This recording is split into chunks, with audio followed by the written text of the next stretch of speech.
Yehi Ratzon, Parashat in Eretz Yisrael, B'ha'alotcha et hanerot, Chutz La'aretz, Parashat Naso, but we'll speak about Parashat Ba'alotcha to include everyone in the Torah of Eretz Yisrael. The limud should be l'refuat kol ha'cholim uvetocham Tanya bat Hoda Margalit, Yosef Yair ben Aviv Achava, Harav Sivan ben Sima, Tihila bat Rachel, betoch kol shar cholei Yisrael. The parsha begins with the incredible opportunity for Aaron HaKohen to light the candles, to bring the light to the world, not only the external but the internal light.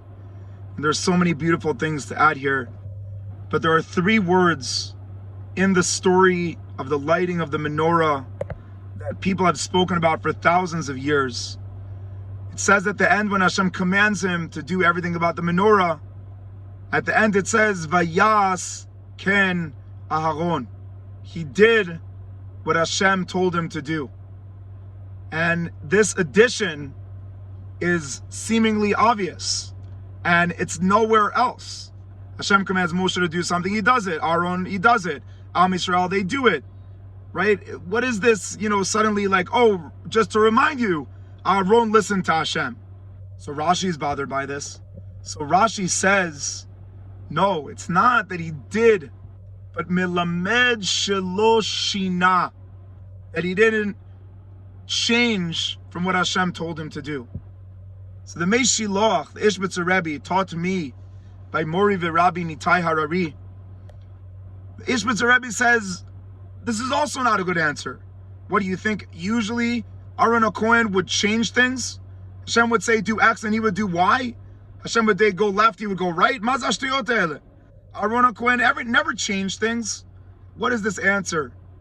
Says the Ishbitzer Rebbe, not shina from the word of change, but shina from the word of shinun, of sheni, of repetition.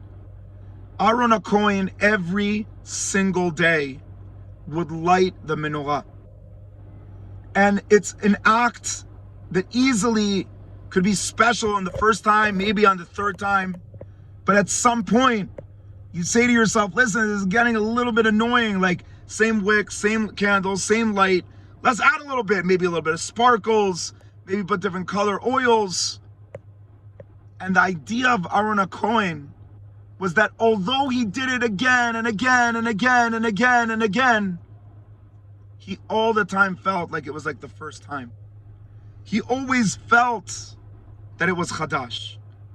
And that is obviously the deepest message of the Kohen Gadol. The closest level you could reach to Hashem is if you're able to see something old in a new way.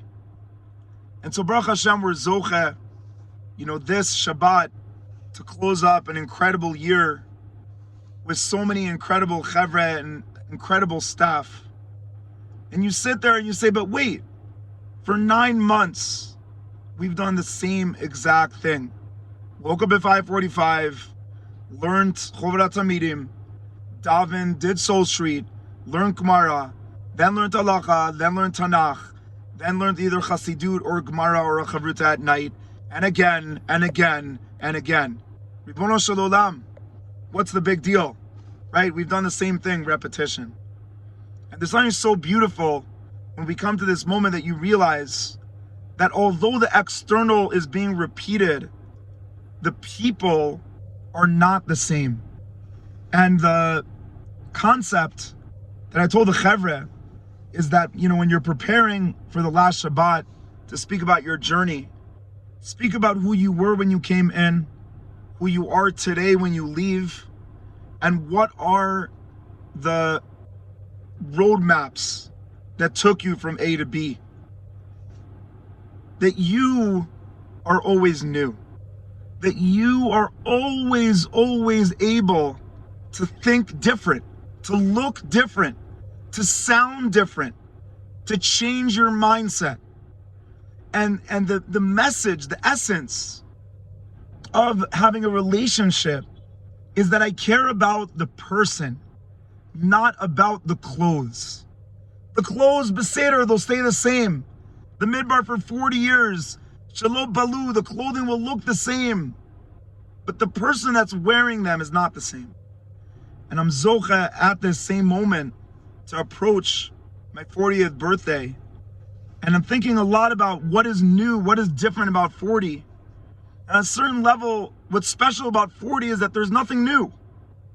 Is that Baruch Hashem, Bezrat Hashem, by the time you get to the age of 40, you've done all the new, right? You were a teenager, that was new. You found your wife, Baruch Hashem, that was new, right? You found your children, Bezrat Hashem, that was new. So there's no new. And then you get that opportunity when you turn 40 to take everything that's already there and sharpen it and look at it in a new way, which is maybe even a higher level than receiving something new. The opportunity to be able to look at something that is already there and see it in a new way.